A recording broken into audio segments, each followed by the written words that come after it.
ये प्यारे बच्चों, आई होप आप एकदम मस्त होंगे। आज की जो क्लास रहने वाली है प्यारे बच्चों हमारी, वो उत्तर प्रदेश के अंतर्गत उत्तर प्रदेश के ऊर्जा संसाधन की क्लास रहेगी। ये प्यारे बच्चों क्लास बहुत ही शानदार क्लास है। आप यहाँ पर हर प्रकार के क्वेश्चन जो है जो ऊर्जा संसाधन से आने वाले हैं सबको पुटअप करेंगे। प्यारे जो होमगार्ड को देखते हुए हमने इस क्लास को जो है क्रिएट किया है, क्योंकि जितनी भी क्लासें हमने जीके की इस समय हम ले रहे हैं सब होमगार्ड को देख कर ले रहे हैं कि कहीं ऐसा ना हो कि होमगार्ड की तरह ही पेपर देने में बच्चों को दिक्कत का सामना करना पड़े।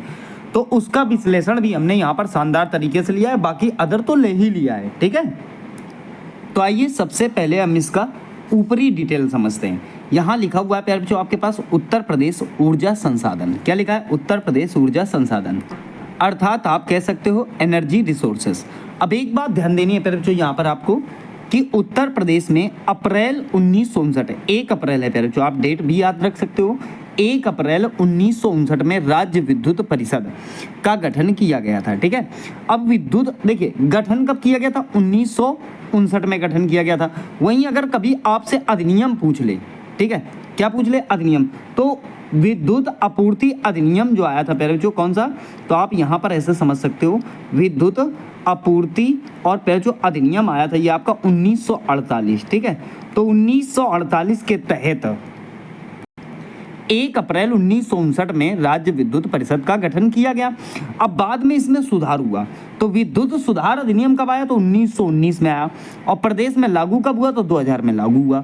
इस कानून के अनुसार उत्तर प्रदेश में राज्य विद्युत परिषद की समस्त संपत्तियों, अधिकारों, दायित्वों एवं कर्मियों को 3 निगमों में स्थानांतरित किया गया।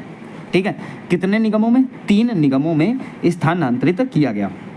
देखिए, उत्तर प्रदेश विद्युत उत्पादन निगम ये चला गया तापीय विद्युत उत्पादन के लिए। उत्तर प्रदेश जल विद्युत उत्पादन निगम लिमिटेड ये चला गया जल विद्युत उत्पादन के लिए। ठीक है, फिर देखिए Uttar Pradesh power corporation limited ये चला गया वितरण एवं विद्युत प्रदान कार्य के लिए। ठीक है, अब एक बात ध्यान दो, उत्तर प्रदेश में जो विद्युत उत्पादन हो रहा है वो 3 पार्ट में हो रहा है। कैसा?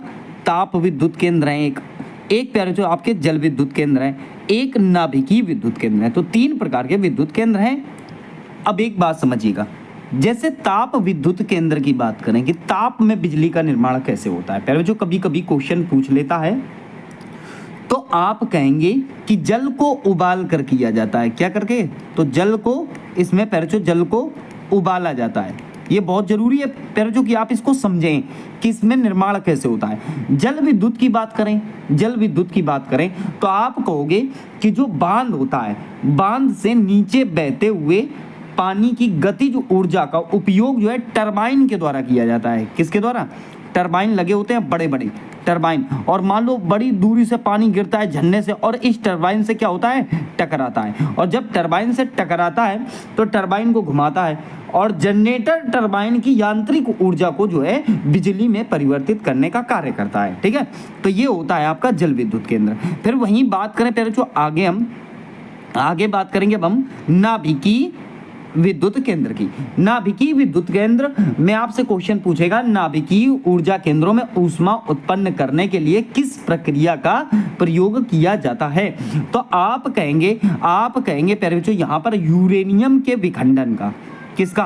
तो आप क्या कहोगे? यूरेनियम के विखंडन का प्रयोग जो है प्यारे बच्चों किया जाता है। तो ध्यान रखना, यहाँ पर बिजली का निर्माण ऐसे किया जाता है। तो प्यारे बच्चों ये वाला पॉइंट आपको समझ में आ गया होगा।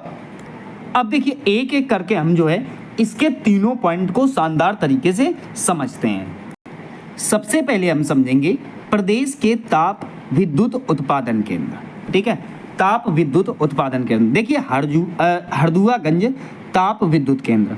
तो प्यारे जो यहाँ मैप में भी आप लगे हाथ देखते जाना कि कौन सी चीज़ जो है कहाँ पर स्थित है। ठीक है, मैंने यहाँ से आइडिया लगा के जो है बहुत शानदार कंटेंट आपको मुहैया कराने की पूरी कोशिश की है। ठीक है, तो जो हरदुआगंज ताप विद्युत केंद्र है इसकी स्थापना 1942 में की गई। प्यारे जो जिला कौन सा है? तो अलीगढ़ के निकट की गई है। ठीक है, प्यारे जो अलीगढ़ में जो है एक स्टेशन है जिसका नाम है हरदुआगंज रेलवे स्टेशन। वहां से 1 किलोमीटर की दूरी पर है कासिमपुर। क्या है प्यारे जो? कासिमपुर। तो कासिमपुर पावर हाउस कॉलोनी में जो है आपका हरदुआगंज ताप विद्युत केंद्र स्थित है। इसकी क्षमता कितनी थी, तो जब लगाया गया था तो 220 मेगावाट थी। हालांकि रूस के सहयोग से 1968 में इसको जो है पुनरुद्धार किया गया, ठीक है। 2012 में 2x250 मेगावाट हरदुआगंज विस्तार फर्स्ट और फिर जो है इसको शुरू किया गया, ठीक है। फिर 660 मेगावाट की हरदुआगंज विस्तार 2 परियोजना से 2018-19 से इसका उत्पादन शुरू किया गया। तो समय समय पर इनकी जो है पावर को बढ़ाया गया है, ठीक है। तो आप ये कह सकते हो 18-19 में 220 तो पहले ही थी, बढ़ाकर फिर 250 की गई, फिर 200 मतलब 660 कर दी गई। तो ये पॉइंट आप यहाँ याद रखना। एक बात याद रखना किसके बारे में, हरदुआगंज के बारे में, हरदुआगंज के बारे में आप ये पॉइंट इसके बारे में याद रखना कि ये प्रदेश का सबसे पुराना ताप विद्युत केंद्र है। अब आप खुद ही आइडिया लगा लो, 1968 में तो इसे सहयोग मिला था, इसका मतलब उससे पहले लगाया गया होगा। फिर देखिए तापीय ऊर्जा के प्रमुख उत्पादक राज्यों की अगर बात करूं तो महाराष्ट्र है, उत्तर प्रदेश है और गुजरात है। ये प्यारे बच्चों मोस्ट इंपॉर्टेंट रहेंगे, ठीक है।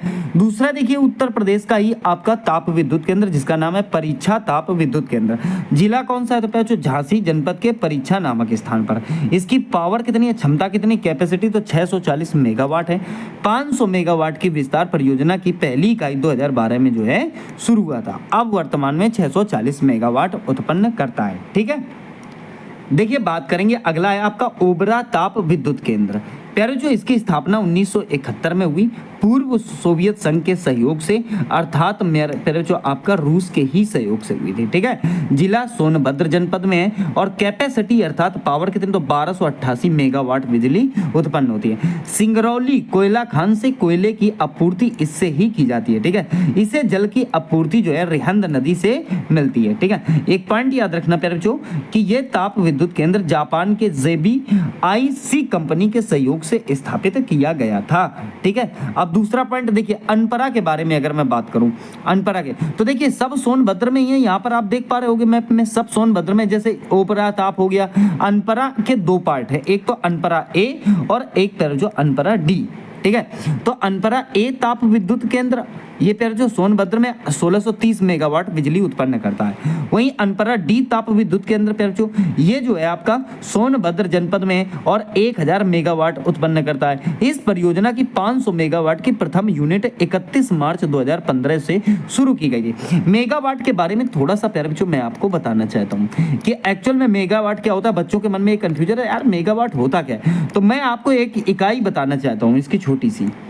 1 मेगावाट का मतलब ये हुआ प्यारे बच्चों, औसतन में बताना चाहता हूं मैं आपको कि औसतन प्रतिदिन 4000 यूनिट बिजली, ठीक है ना। प्रतिदिन जो है 4000 यूनिट बिजली 1 मेगावाट से उत्पन्न हो रही है। तो आप आइडिया लगा लो, जैसे 1630 मेगावाट है तो आप ये सोचिए कि इसका कितना मेगावाट रहेगा, आप कैलकुलेटर से लगा सकते हो, ठीक है। देखिए अगला बात करेंगे तो मेजा ताप विद्युत परियोजना, ठीक है। जिला कौन सा है, प्रयागराज के मेजा तहसील में ये स्थित है और कैपेसिटी जो 1320 मेगावाट है। भारत सरकार ने एनटीपीसी और उत्तर प्रदेश सरकार की संयुक्त परियोजना है। जो एनटीपीसी क्या है ये समझना। एनटीपीसी क्या है, एनटीपीसी का मतलब होता है नेशनल थर्मल पावर कॉर्पोरेशन, ठीक है। एन से नेशनल, टी से थर्मल और पी से पावर और सी से कॉर्पोरेशन, ठीक है। तो ये ध्यान रखना। अप्रैल 2019 से एक इकाई से 660 मेगावाट का विद्युत उत्पादन शुरू हुआ, ठीक है। अब देखिए गैस आधारित संयंत्र आपको 3 याद रखने हैं जो एनटीपीसी द्वारा शुरू की गई। एक तो औरैया ताप विद्युत केंद्र, ये आपका औरैया में है। फिर जो ये आंवला है, कौन सा है, आंवला, ये जो बरेली वाला है ये आंवला में बना हुआ है, सही है। ये भी आपको याद रखना है, ठीक है। आंवला ताप विद्युत परियोजना ये आपका बरेली में है और दादरी ताप विद्युत परियोजना ये गौतम बुद्ध नगर में है, ठीक है। ऑप्शन में दादरी लिखा मिल जाए और दादरी नाम है तो गड़बड़ मत करना, ठीक है, ध्यान रखना। तो यहाँ पर देख पा रहे हो जो ये कानपुर का केंद्र है और इसके पास में ही घाटमपुर पड़ता है, ठीक है। और मेजा ताप ये आपका प्रयागराज में पड़ता है। एक बात समझो कि ये देखो अगली आपकी घाटमपुर परियोजना प्यारे बच्चों ये हमीरपुर के पास में है, ठीक है। कहाँ है, तो अब नज़दीक लगाना तो आपका हमीरपुर भी लगा सकते हो, ठीक है। वैसे तो कानपुर लिखा हुआ है, जिला कौन सा है तो कानपुर है, लेकिन नज़दीक किसके, तो हमीरपुर के पास में है। हालांकि हमीरपुर की जस्ट सीमा में है इसीलिए उसको घाटमपुर कानपुर लिखा गया है, ठीक है। तो जिला कानपुर नगर जनपद रामाबाई नगर में ये आपका आता है। क्षमता इसकी कितनी, तो 1980 मेगावाट, ठीक है। उत्तर प्रदेश सरकार और निजी लिमिटेड की संयुक्त परियोजना है, ये भी आपको यहाँ पर याद रखना है। देखिए निजी प्रोजेक्ट के तौर पर 3 चीजें और आपको याद रखनी है। कौन कौन सी? एक तो रोजा ताप, और दूसरा बारा ताप, और एक ललितपुर ताप। ठीक है, रोजा ताप की बात करें प्यारे बच्चों तो ये आपका शाहजहांपुर में है। ठीक है, कैपेसिटी की बात करें तो 4x300 मेगावाट है। ठीक है, अब देखिए ये जो है आदित्य बिरला ग्रुप द्वारा जो है इसकी स्थापना किया गया, किंतु जो है 2006 में इसे रिलायंस ग्रुप ने जो है अधिग्रहित कर लिया था। तो वर्तमान में ये इसमें कौन है? तो रिलायंस ग्रुप का इसमें कब्जा है। ठीक है, फिर देखिए बारा ताप की बात करें, बारा ताप विद्युत केंद्र की प्यारे बच्चों तो जिला कौन सा है? तो प्रयागराज जनपद के 12 तहसील में ये आपका पड़ता है। क्षमता इसकी 3x660 अर्थात 360 मेगावाट है। और ये प्यारे बच्चों जेपी समूह द्वारा जो है इसे स्थापित किया गया था। तो ये समूह प्यारे बच्चों याद रखना, क्योंकि निजी क्षेत्र है ना, तो इसलिए बहुत जरूरी है। फिर देखिए ललितपुर ताप विद्युत केंद्र, जिला कौन सा है? तो ललितपुर है। क्षमता तो 3x660 मेगावाट की है। बजाज ग्रुप द्वारा इसे जो है स्थापित किया गया। तो ये तीनों आपको बहुत अच्छी तरीके से समझ में आ गए होंगे। ठीक है, देखिए जल विद्युत परियोजना, इस पॉइंट को समझते हैं पहले। तो देखिए जल विद्युत परियोजना के अंतर्गत सबसे पहले हम स्टडी करेंगे रिहंद जल विद्युत परियोजना को। सही है, तो देखिए जिला की बात करें, जिला की बात करें प्यारे जो मैप जरूर देखना आप। ठीक है, मैप में मैं सारी चीज़ें यहाँ पर दर्शा रहा हूँ, मैं बताऊँ या ना बताऊँ एक बार नज़र जरूर आप उसमें मारना। ठीक है, जैसे पीलीभीत इधर पड़ गया आपका, सोनभद्र इधर पड़ गया। ठीक है, तो पीलीभीत चूंकि शारदा वाला है तो हम बाद में देखेंगे, पहले हम रिहंद समझते हैं। तो क्या बताया मैंने आपको? जिला सोनभद्र, जनपद में पिपरी नामक स्थान पर सोन की सहायक नदी रिहंद पर ये जो है आपका स्थित है। कौन सी? तो आप कहेंगे रिहंद जल विद्युत परियोजना। ठीक है, क्षमता कितनी है? तो 30 लाख किलोवाट। ठीक है, 50 मेगावाट की 6 इकाइयाँ जो है इसमें स्थापित की गई। इस परियोजना को गोविंद बल्लभ पंत सागर परियोजना भी कहा जाता है। ठीक है, उत्पादित विद्युत रेणुकूट के एल्युमिनियम उद्योग, चुर्क के सीमेंट उद्योग और मध्य भारत के रेल मार्ग आदि की विद्युत आपूर्ति इसके द्वारा जो है की जाती है। ठीक है, एक पॉइंट और याद रखना प्यारे बच्चों कि इस परियोजना के अंतर्गत मानव निर्मित जलाशय, ठीक है, गोविंद बल्लभ पंत सागर है, जो कि विश्व की सबसे बड़ी मानव निर्मित लेक मानी जाती है। ठीक है, फिर देखिए अब बात करेंगे हम शारदा जल विद्युत परियोजना की। जिला की बात करें तो बनवासा, जो पीलीभीत के अंतर्गत आता है प्यारे बच्चों, बनवासा, ठीक है, नामक स्थान पर शारदा नहर पर प्यारे बच्चों इसे स्थापित किया गया है। कैपेसिटी 41,400 किलोवाट जो है बिजली उत्पादित करता है। उत्पादित विद्युत की आपूर्ति पीलीभीत, बरेली, लखनऊ, सीतापुर आदि जिलों को कृषि कार्य हेतु जो है उद्योगों के लिए इसे प्रयोग की जाती है। तो कृषि कार्य भी होते हैं और उद्योग के लिए भी इसकी जरूरत है। सबसे मेन पॉइंट क्या है? जो शारदा जल विद्युत परियोजना जो है किसके अंतर्गत आती है? तो आप कहोगे बनवासा पीलीभीत के अंतर्गत आती है। ठीक है, फिर देखिए अगली बात करते हैं आपका माता टीला जल विद्युत परियोजना। तो ये प्यारे बच्चों जिला कौन सा है? तो ललितपुर जिले में बेतवा नदी पर मध्य प्रदेश सरकार के सहयोग से इसे जो है निर्माणित किया गया था। क्षमता की बात करें तो 30.6 मेगावाट बिजली इससे उत्पन्न होती है। यहाँ मैप में देख पा रहे हो, सोनभद्र ये है और ललितपुर आपका ये है। ठीक है, तो देखिए 30.6 मेगावाट। ठीक है, अब देखिए उत्पादित विद्युत मध्य प्रदेश व उत्तर प्रदेश के निकटवर्ती जिलों में जो है विद्युत की आपूर्ति की जाती है। जिलों है ये, ठीक है, जिलों में विद्युत की आपूर्ति की जाती है। फिर एक याद रखने का क्या पॉइंट है? भारत सरकार की MMI की वर्ष 2011-12 की रिपोर्ट के अनुसार उत्तर प्रदेश के नहरों में 460 मेगावाट की विद्युत उत्पादन की क्षमता हो गई है। ठीक है, तो माता टीला आपने समझा, अब समझेंगे हम ओबरा जल विद्युत परियोजना। अगर इसकी बात करें तो जिला ध्यान देना है आपको, सोनभद्र जिले के ओबरा नामक स्थान पर रेहंद नदी पर यह निर्मित किया गया है।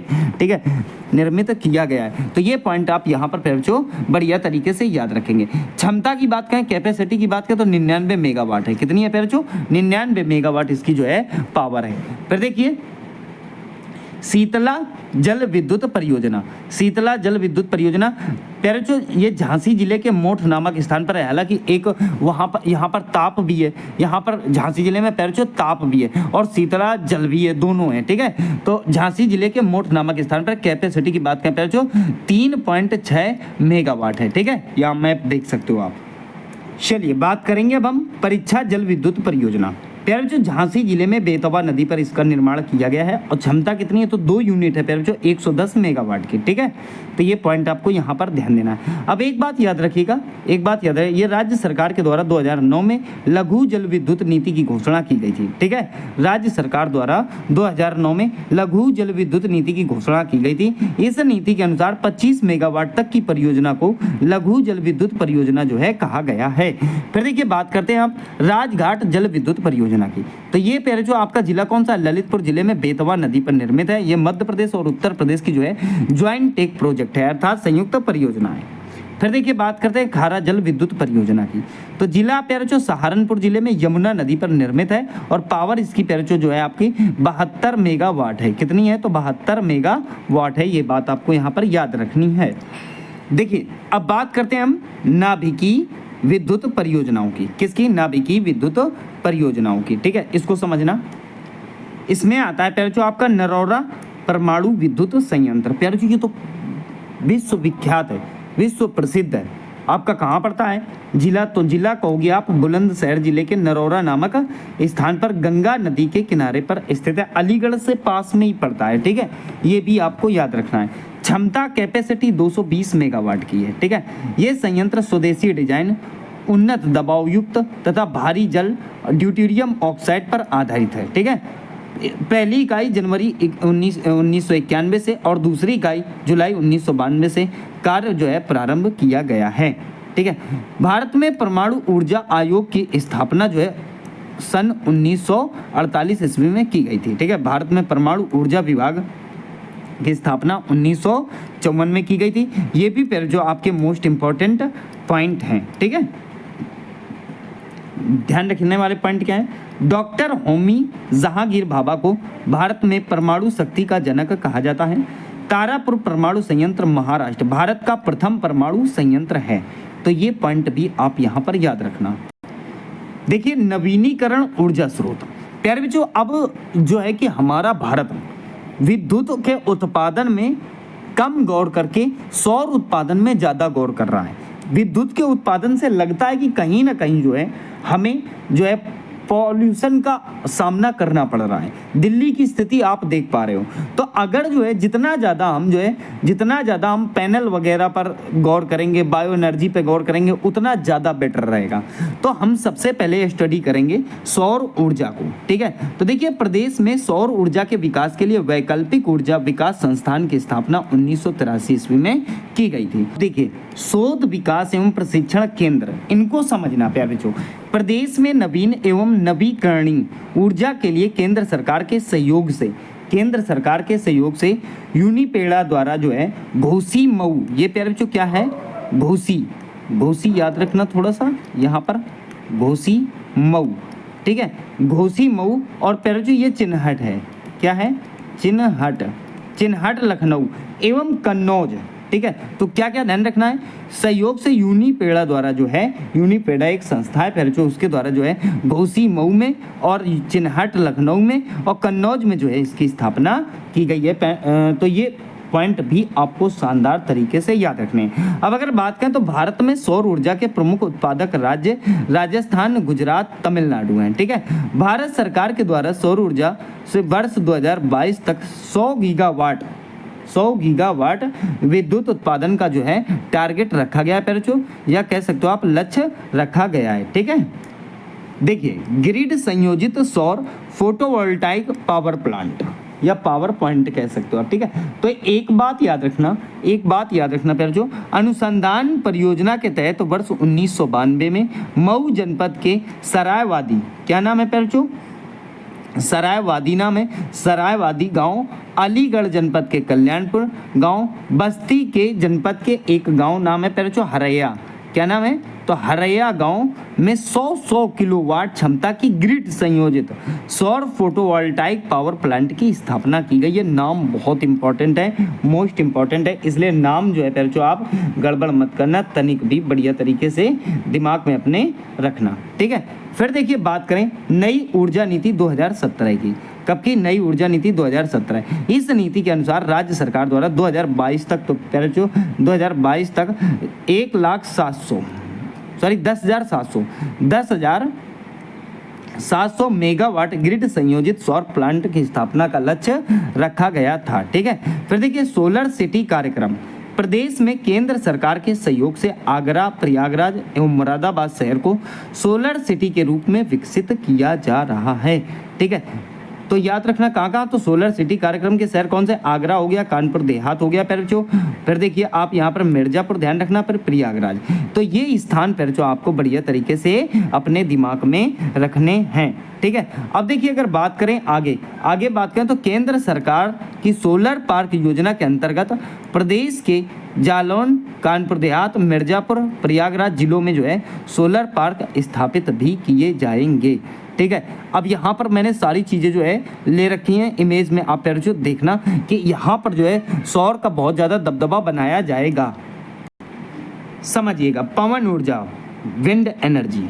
ठीक है, विंड एनर्जी केंद्र सरकार की संस्था MNRI, ठीक है, की एक रिपोर्ट के अनुसार प्रदेश में 80 मीटर की ऊंचाई पर पवन ऊर्जा से जो है 1260 मेगावाट विद्युत उत्पादन की कैपेसिटी है हमारे पास मौजूद है। प्रदेश में 80 मीटर की ऊंचाई का पहला विंड मॉनिटरिंग मास्ट, ठीक है, क्या विंड, ये क्या है फिर, विंड मॉनिटरिंग मास्ट शाहजहांपुर जनपद में स्थापित जो है किया गया है। ठीक है, प्रदेश के गोरखपुर, महोबा तथा चित्रकूट जनपद में भारत सरकार के सहयोग से पवन ऊर्जा हेतु मॉनिटरिंग स्टेशन जो है बनाया गया है। अब ये देखिए याद रखने वाले कुछ पॉइंट है, देश में पवन ऊर्जा से तापीय एवं जल विद्युत के बाद सर्वाधिक ऊर्जा उत्पादन की जा रही है। पवन ऊर्जा के उत्पादन में तमिलनाडु को पहले स्थान पर रखा गया है या आता है, इसके बाद क्रमशः महाराष्ट्र और गुजरात का स्थान आता है, पीछे भी ये बात बता चुका हूँ। देखिएगा, बात करेंगे बायोमास ऊर्जा की, अर्थात बायोमास एनर्जी की। ठीक है, अब देखिए वन, कृषि, उद्योग आदि के अपशिष्ट से उत्पन्न ऊर्जा को बायोमास ऊर्जा कहते हैं। ठीक है, प्रदेश में कृषि अपशिष्टों पर आधारित निजी क्षेत्र में 2 बायोमास इको पावर प्लांट क्रमशः कौन से, तो मथुरा में 16 मेगावाट का तथा कानपुर में 15 मेगावाट का लगाया गया है। ठीक है, प्रदेश में वर्ष 2008 में गाजीपुर शहर के राइस प्रोसेसिंग प्लांट में 15 मेगावाट का जो है combustion based biomass power project के तहत जो है लगाया गया है। अब याद रखने वाले पॉइंट क्या है, भारत सरकार के द्वारा वर्ष 2022 तक 175 गीगावाट विद्युत उत्पादन का लक्ष्य जो है नवीनीकरण ऊर्जा स्रोत से रखा गया है। लखनऊ के चिड़ियाघर में एक राज्य स्तरीय ऊर्जा पार्क की स्थापना हुई है। देखिए यहाँ कुछ महत्वपूर्ण जो तथ्य भी आपको मैंने ले लिए हैं जो मोस्ट इंपॉर्टेंट है, इनको समझिएगा। तो समझिएगा इनको, जो आपके ऊर्जा संसाधन से महत्वपूर्ण तथ्य हैं। प्रदेश में सर्वाधिक जल विद्युत उत्पादन केंद्र ऊपरी गंगा नहर पर निर्मित है। ठीक है, प्रदेश में विद्युत ऊर्जा का सर्वाधिक महत्वपूर्ण स्रोत तापीय ऊर्जा से प्राप्त होता है। प्रदेश का सबसे पहला तैरता सौर ऊर्जा संयंत्र रिहंद बांध पर जो है पैरचो बना दिया गया है, कंप्लीट हो गया है। ठीक है, प्रदेश में राष्ट्रीय ताप विद्युत निगम NTPC की कुल 7 विद्युत उत्पादन केंद्र हैं, जिनमें 3 गैस आधारित संयंत्र हैं, पीछे बता चुका हूँ, जबकि 4 कोयले आधारित संयंत्र हैं। गैर परंपरागत ऊर्जा स्रोत प्रदूषण रहित होते हैं, ये मोस्ट इंपॉर्टेंट पॉइंट है। अब देखिए प्रदेश में NTPC कोयले आधारित जो आपके संयंत्र हैं वो देखिए, फिरोज गांधी ऊंचा हार ताप विद्युत परियोजना ये रायबरेली में है, टांडा ताप विद्युत केंद्र ये अंबेडकर नगर में है, सिंगरौली सुपर ताप परियोजना ये प्यार जो आपका सोनभद्र में है, रिहंद ताप विद्युत केंद्र ये भी आपका सोनभद्र में है। तो प्यार जो यहाँ पर आपने इस क्लास को शानदार तरीके से समझा होगा। मैं ये मानता हूँ कि प्यार जो आपको यहाँ पर कोई दिक्कत नहीं आई होगी। ठीक है।